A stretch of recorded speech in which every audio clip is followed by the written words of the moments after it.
Hai Teji Mang Haji. Siapa di sini pecinta seni bonsai?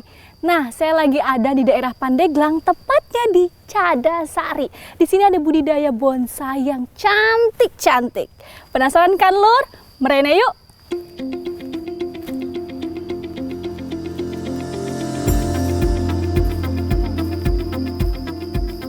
Pandeglang dikenal sebagai sebuah daerah yang kaya akan keindahan alam juga budaya.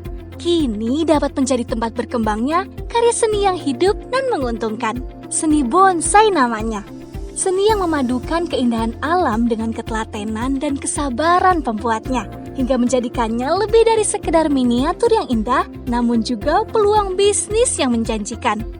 Walau media tanamnya cukup sederhana berupa pasir, sekam, dan pupuk alami seperti kotoran hewan, bonsai bukanlah tanaman biasa.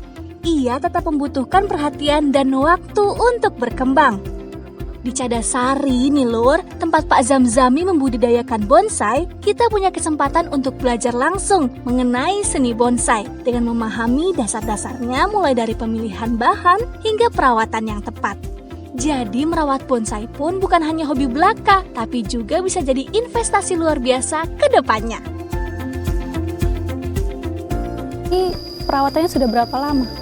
Nah, untuk ini sebenarnya dia ditanam dengan tidak diarahkan selama 12 tahun.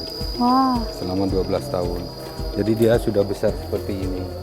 Nah, karena dulunya tidak diarahkan, nah sekarang ini kita boling lagi, tanam kembali, kemudian kita arahkan untuk cabang-cabangnya. Yeah. Jadi seperti kita mulai nol lagi untuk pencabangan. Akhirnya ini cabang-cabang masih kecil. Kita membutuhkan cabang bawah mungkin 1 lengan, terus nanti sampai dan seterusnya ke atas. Jadi walaupun sudah tinggi seperti ini masih bisa dibentuk lagi ya Pak? Masih. Dia masih perlu proses. Terkadang kita berharap cabang itu tumbuh di sini, kan tetapi ekspektasinya tumbuhnya di sini. Nah, bagaimana kita mengolah pohon itu sendiri? Karena tingkat kesuburan, kemudian perawatan itu pengaruh buat pohon itu sendiri. Nah Lur, tadi kita udah lihat kan proses pembuatan pertamanya seperti apa, dari mulai pembibitan, pencangkokan, dan sekarang kita udah lihat yang hasil 12 tahun dirawat oleh Bapak, dan pada akhirnya sudah tumbuh tinggi, pada saat ini pun masih butuh untuk dibentuk kembali. Agar bisa menjadi pohon bonsai yang amat cantik. Fun fact-nya nih Lur, bonsai bukan hanya tentang tanaman, tapi juga tentang filosofi kehidupan. Setiap pohon bonsai mengandung cerita dan makna yang mendalam, cerminan dari ketekunan dan kesabaran pembuatnya, di mana keindahan tumbuh melalui waktu dan perhatian. Saya cenderung kepada jati diri saya. Jati diri saya memperlihatkan seni itu adalah suatu sifat yang tegap, gagah berani, kemudian dia kekar, bertanggung jawab. Ya seperti itulah Mbak ya. Banyak filosofi yang ada di hati yang nggak bisa saya utarakan. Dari seni bonsai kita belajar bahwa keindahan dan kesuksesan membutuhkan proses, kesabaran, dan juga ketelatenan. Dengan potensi yang besar inilah, semoga seni bonsai di Pandeglang dapat terus berkembang.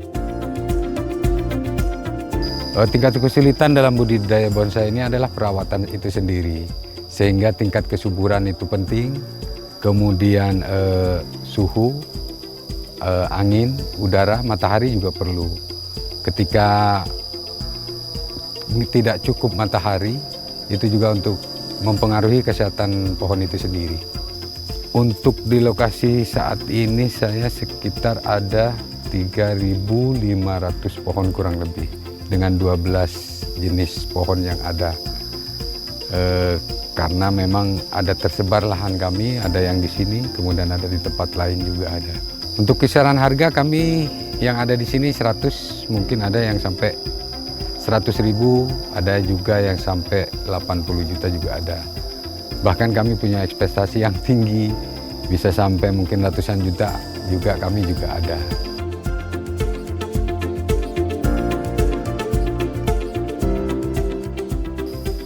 Nah Lur, di sekitar saya sudah banyak sekali jenis tanaman bonsai yang sudah dirawat selama belasan tahun.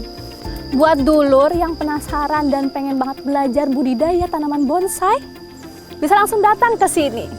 Mau kemana lagi kita habis ini? Mungkin nih, Bay.